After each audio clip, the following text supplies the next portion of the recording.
Refugee or security threat. An investigation continues into a man who sailed from China to Taiwan in a rubber dinghy. Donald Trump is safe after a second apparent attempt on his life, this time at his golf course in Florida. Plans for a hydroelectric dam in eastern Taiwan get the green light despite opposition from local indigenous communities. Plus, meet the coach who led one of Taiwan's top athletes to Olympic gold.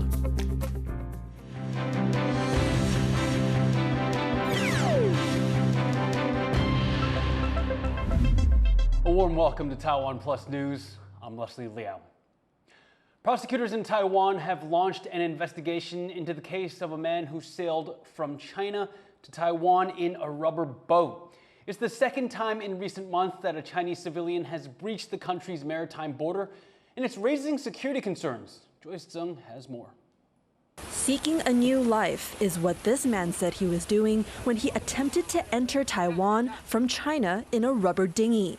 Now, Taiwanese prosecutors are working to determine his true motives.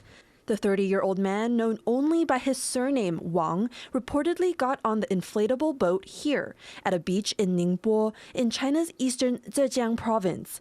Then, after 5 days at sea in the under 4-meter vessel, he was spotted here, more than 500 kilometers away near the Hogang River estuary in northern New Taipei City. Taiwan's Coast Guard found Wang severely dehydrated and was sent to hospital before eventually being detained without bail. 初步清询该陆籍人士的说辞与偷渡案件各说辞一致，表示在大陆负债，想到台湾重新生活。 Chinese nationals illegally coming to Taiwan is a sensitive issue, given Beijing's claims of sovereignty over the self-ruled nation and its threat to invade. Any Chinese breach raises national security alerts for Taipei. That ranges from any acts of military coercion to civilian fishing boats crossing into Taiwanese waters. In June, another Chinese man was indicted for illegally entering Taiwan from China by speedboat. Initially triggering national security concerns, it was later found that there was insufficient evidence of military or espionage motives. Wang is now the third person this year to enter Taiwan illegally from China, and the 18th in the last 2 years. But pointing to Wang's choice of vehicle, an easily punctured rubber dinghy, security analysts note providing humanitarian aid is a responsibility Taiwan must bear on top of potential security threats. One of the things that the Coast Guard really should be focused on, really first and foremost, is search and rescue and the humanitarian aspect of the responsibilities. You have to look at this with a certain level of suspicion, understandably. But also keep in mind, these are still people that could be coming here because of other scenarios that may have brought them over. As investigations continue, Taiwan's Coast Guard is also working on upping its surveillance technology, given their radars did not detect Wang's drifting rubber boat, an effort to remain vigilant to protect the territorial waters and the people in them who may need help. Eason Chen, Jaime Ocon, and Joyce Zhen for TaiwanPlus. As you just heard in the last report, maritime security analyst Brandon Lee says the Coast Guard should look for new ways to strengthen border security. He spoke more about that with our reporter Jaime Ocon. Brandon, we've seen a number of incidents from people breaching Taiwan's maritime borders and coming onto shore. Is this part of a bigger issue? I think that when you look at these individually, you really have to gauge a lot of the different factors that go into how much of this is a threat. I think that in previous ones, you're looking at a rigid hull or a metal hull. That has a higher risk, potential for risk to Taiwan on the security side. But this latest incident with a rubber hull, it's not going to be a threat really on the security-wise. It's pretty easy to puncture. It may not actually even be picked up on radar because of the lack of a rigid hull. So when we look at this, you look at the conditions that the person was in. This really does point more to a humanitarian response effort than it is a security effort. So then is the frequency in which these activities are happening, is this more of a concern then? And is this more than Taiwan is used to dealing with? Now, obviously, this is the second one in so many months. I think the third or fourth one in the past year. The number of the frequency of these incidences is something that could be of concern, but realistically, what we're seeing right now probably is within that realm of normal activities that occur on a maritime border. I would point to things like the Alaska-Russian border. These kinds of events happen there. South Korea and North Korea, where you would suspect North Korean defectors to be, a spy or part of the military, as many of the men are. Now, this rubber boat came from around Ningbo in China, which is north of Taiwan and west of Japan. Do you think this maybe could be a way for the two countries, Japan and Taiwan, to work together in the sense of sharing information about these incidents? I think that every incident that occurs is always a great opportunity to examine what went wrong, what could go better, whatnot. And I think that the Coast Guard response here was the appropriate response. They looked at what the threat was, what the possibilities were. They responded appropriately. I think that when we look at what the Taiwan Coast Guard administration is supposed to do, they did exactly what they are in this scenario. So I think here it's trying to find lessons where things have gone incorrect, trying to find lessons where things went right. I think cooperation with Japan, with Philippines, with other neighbors is always a great start to help build that maritime domain awareness, not just for this incident, but really for monitoring and monitoring all the traffic in the maritime waters. That was maritime security analyst Brandon Lee speaking with our reporter Jaime Okan. Former President Donald Trump has been confirmed safe and unharmed after another apparent attempt on the Republican candidate's life as he played golf in Florida. One man is in custody and an AK-47 assault rifle has been recovered. Rosie Greninger reports. A heavy police presence in West Palm Beach, Florida, as U.S. officials investigate a second assassination attempt on Republican presidential candidate Donald Trump. Former President Donald Trump is safe and unharmed following a protective incident shortly before 2 p.m. on Sunday at Trump International Golf Club at West Palm Beach. The U.S. Secret Service personnel opened fire on a gunman located near the property line. A Secret Service agent was clearing holes ahead of Trump when he spotted a man with a firearm in the shrubbery surrounding the golf course, just 400 meters away from the former president. The Secret Service agent fired at least 4 shots at the suspect, but the man managed to escape and fled by car. Police shut down roads in the area and detained the suspect about 72 kilometers north of the golf course, also recovering an AK-47 assault rifle. The man in custody has been identified as Ryan Wesley Ruth, a builder in Hawaii. He had taken to social media to weigh in on politics, at times criticizing the former president. Our prosecutors are currently working up warrants and a motion for pretrial detention for the suspect. In that way, he will be kept in custody. But our filing of these warrants and charges at the state level does not preclude federal charges that could be coming. After returning to his Mar-a-Lago resort, Trump released a short statement in a campaign fundraising email, saying, "I am safe and well. No one was hurt. There are people in this world who will do whatever it takes to stop us. I will not stop fighting for you. I will never surrender." Democratic presidential candidate Kamala Harris and sitting President Joe Biden reacted to the incident on social media, saying they are glad Trump is safe and reiterated that violence has no place in America. It's the second attempt on Donald Trump's life during this presidential campaign. Look what happened. Just over 2 months ago, a 20-year-old man grazed Trump's ear as he took aim at the former president during a rally in Pennsylvania. That security failure leading to the resignation of the chief of the Secret Service. Since then, security measures have been increased, and police say this time the Secret Service acted effectively. In my opinion, having been in that job and knowing how tough it is and the pressure and the the demands, right, on an agent from day to day, I see this as a protective a win. Unfortunately, I think you're going to see that many people are going to see it as yet another failure, and I just don't see it that way. With the suspect in custody, investigations are continuing into his motive and if he acted alone. But as the race to the White House ramps up during an increasingly volatile time in the United States, it's clear that the security of the candidates will remain the top concern. Dolphine Chen and Rosie Greninger for TaiwanPlus. The Philippines has withdrawn a key ship from the hotly contested Sabina Shoal in the South China Sea. The Philippine Coast Guard says it has withdrawn the BRP Teresa Magbanwa for humanitarian reasons, but it will continue to maintain a presence in the area and send a replacement vessel. The ship had been stationed by Manila to monitor China's island-building activities in the area. China had viewed its presence as a violation of its sovereignty. The ship was also involved in a ramming incident with the Chinese Coast Guard last August. Typhoon Babinka has made landfall in Shanghai. It's the strongest storm in the city has faced since 1949. More than 400,000 people have been evacuated as heavy rain and gale force winds hit China's financial center.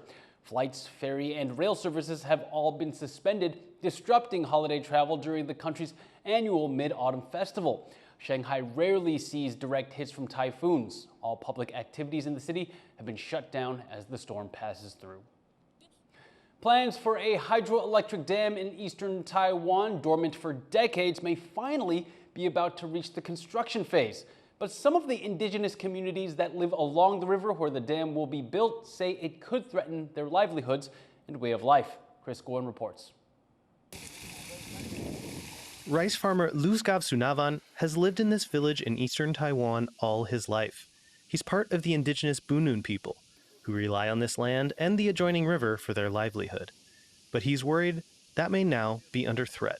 太平村、太平部落对我们整个部落来讲是主要是灌溉用水，对我们比较重要的地方。那这些水道就没有灌溉用的一些水，那这些水道就会枯萎而死，而且这些农作物，包含水田或其他的农作物都是我们赖以为生主要的收入的来源。The Fengping River, one of the last remaining free-flowing rivers in the country, is facing a change. A hydroelectric dam project that has been dormant for decades may finally be built here, generating enough clean energy to power 55,000 households per year. The proposed dam project would use a diversion-type system, where the elevation difference between the water's entry and exit points would run a turbine, affecting at least 2 indigenous villages between these 2 points in the river, Dao Sai and Da Vila. For those in these communities, the river not only provides irrigation, but is also central to their culture, as the location is used for hunting and important celebrations. 尤其像原住民打猎，真的是文化的一种嘛，我们很多，比如说有结婚啦，有丧事啦，过年啦，总是还是会上去走一走嘛。然后加上如果，他在那边工作的时候，那附近的这个动物不见了。Dao Sai village sits just 5 meters above the riverbed, which means the risk of flood is high. The town actually prepares to evacuate whenever rainfall reaches above 300 millimeters. Opponents of the power plant fear that if the new dams were to ever break, the flooding in the village would be disastrous. And it's aggravating residents' concerns in this area so prone to earthquakes.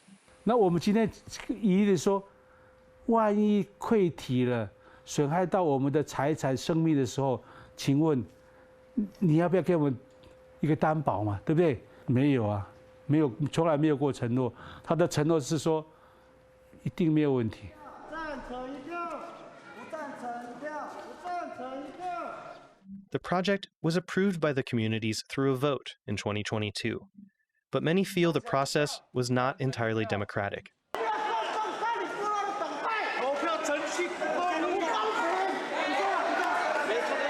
Causing conflicts within and between the communities. Large infrastructure projects like this also require an environmental impact assessment every 3 years until construction begins. But environmental groups say the project has been able to escape this requirement as well. 它的环评在20多年前通过的，那如果它经过这么多的气候变迁或是环境的变迁，还有极端气候，甚至花莲很多的地震跟台风，20多年来，为什么他们不用重新做评估？其实今年的4月底的时候，我们提了一个诉讼，是这个就是要求他们重新再做一次环境影响评估，但在4月底判决很遗憾是我们输了。The company behind the project, Shinfox Energy, has promised jobs to the remote villages and minimal impact to the river. TaiwanPlus reached out to Shinfox Energy, which declined to comment on this story. Though officially underway, the project remains a sensitive issue, especially for those who will be directly affected by the dam's construction. Just like Taiwan's last free-flowing river, the residents here find themselves caught between losing their way of life and the country's green energy goals. Justin Wu and Chris Gorin for TaiwanPlus. Coming up after the break, Myanmar is left reeling after typhoon rains batter the country already suffering from war.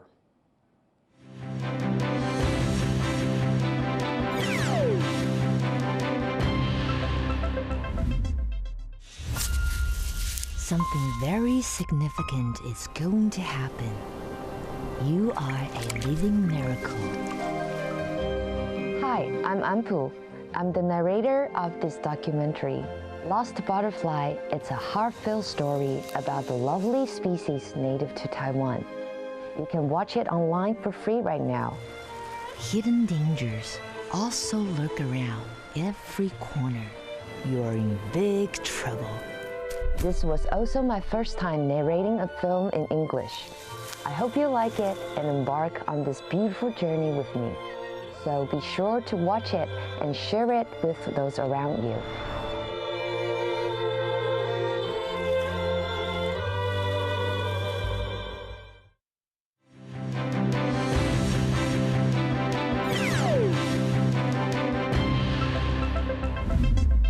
Welcome back. You're watching TaiwanPlus News. The death toll from Typhoon Yagi continues to rise in Myanmar, with junta officials now saying 113 people have died. The typhoon has dealt an especially hard blow to a country already struggling from years of war and displacement. John Van Trieste reports. In rural Myanmar, retreating floodwaters leave muddy fields scattered with destruction. Typhoon Yagi shredded through a big chunk of Southeast Asia, but for this country, pounded by years of civil war, it's an especially hard blow. The death toll here alone is officially 113, and with roads and communications out, this could rise. At the Yado camp for internally displaced people, there was little neighbors could do for each other as the waters rose.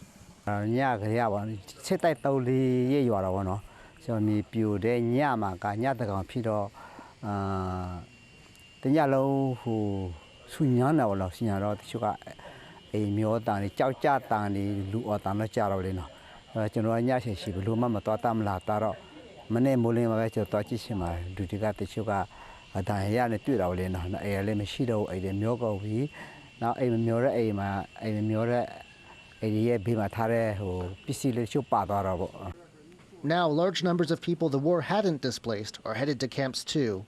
The country's ruling junta says over 300,000 are already in these temporary relief camps. Belto, a resident of the Yado camp for displaced people, was lucky to escape the flooding with his life. But though he's lost nearly everything, he still feels for those who are now starting their own uncertain journey to camps like his.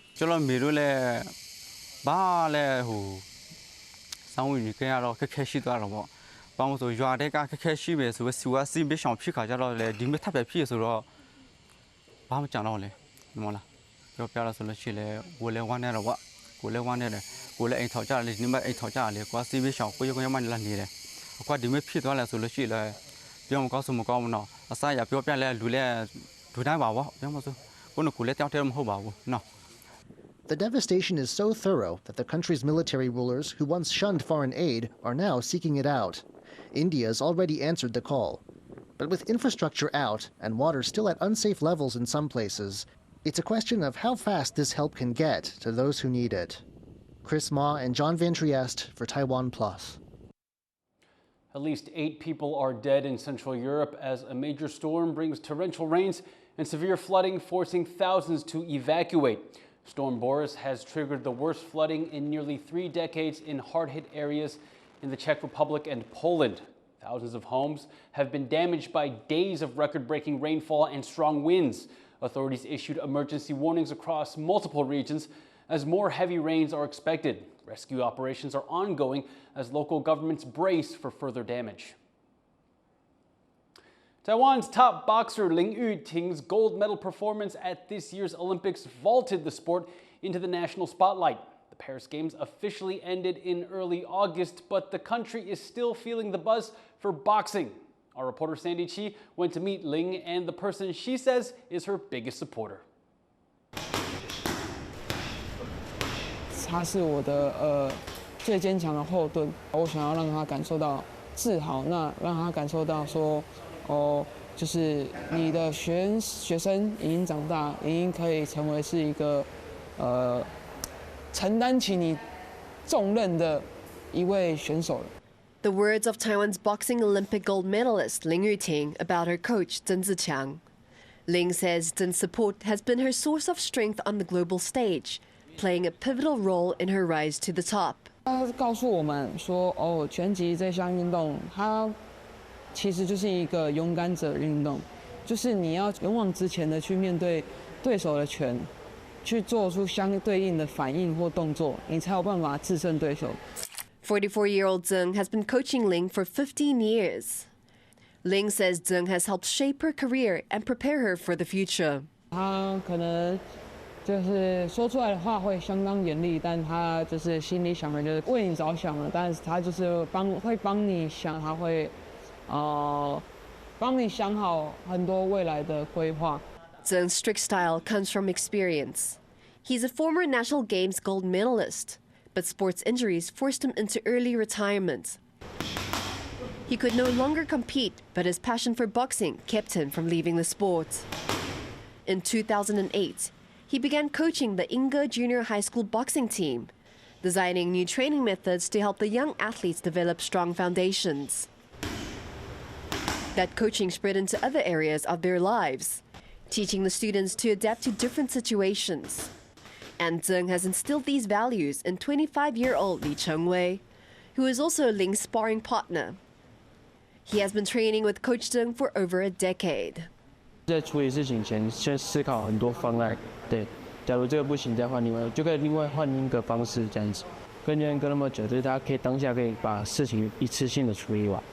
Tseng says coaching is difficult, but that with Ling, things were different. 当你去做这件事情的时候，你会发现其实它难度很大。可是当我看到，就我带玉婷的时候，就那时候，当他很告诉我要做这件事情的时候，我觉得告诉我自己，他一定有机会可以在奥运冠军，他一定有机会可以奥运冠军。Both Ling and Tseng can be proud of their Olympic gold medal. Yet despite reaching what many see as the pinnacle of sporting success, for Coach Tseng, the journey is far from over. 我希望把男子选手也能够在我的经验或者在我的努力之下，然后把它推展到国际的舞台上。Tseng has proven himself capable of guiding world-class athletes, and he found in Ling the skill and drive that are crucial for making it to the top. It's impossible to say when another gold-plated pairing will appear, but Taiwan will be watching. Devon Tai and Sandy Chi for TaiwanPlus. Taiwan's modern cinematic masterpieces are getting a fresh showing in London in a month-long Taiwanese film festival. Jonathan Kaplan has this story. A big name in London's independent film scene is getting a Taiwanese takeover. The Garden Cinema is only in its 3rd year, and it's already featuring Taiwanese films for a second time. In cooperation with Taiwan's London representative office, it's putting on the classics, including some from more recent years. But we think by providing the classic groundwork, we then bring the audience with us and we're able to put on some more lesser-known names, lesser-known films as well. And so it's really gratifying to see that the sales for those films have been good as well. These are films that are serious but accessible, and that say something about Taiwan today. the organizers are eager to share these films, which have long been favorites among Taiwanese connoisseurs, to new audiences. 当代电影第一个出现在我脑海中的是《大佛普拉斯》，我觉得它是最好的当代台湾电影 ，modern classic。对，这些导演可能过了一段时间后，他们也许会成为就是真正的经典。 And it won't just be films. A famed icon of Taiwanese art house film will also be on hand to meet fans, including those just getting to know the world of Taiwanese cinema. 我觉得外国观众都很懂我们的片子，跟现在的一般商业大片比较不一样，它就是记录生活嘛，然后所以世界的观众都能够体会，能够感受。 The month of screenings aims to show what Taiwan's great artists can do with a camera and shed insight into a place that has stories that resonate across the world. Howard Zhang, John Van Trieste, and Jonathan Kaplan for TaiwanPlus. And we'd like to thank you for watching Taiwan Plus News. You can visit the Taiwan Plus website or follow our social media for more stories from Taiwan and around the world. Finally, here's Mu Deng, the baby pygmy hippo from Thailand, now winning hearts all over the world. She went viral online after her keeper released a series of videos of her, and here's one of them. I'm Liao. Take care, and see you next time.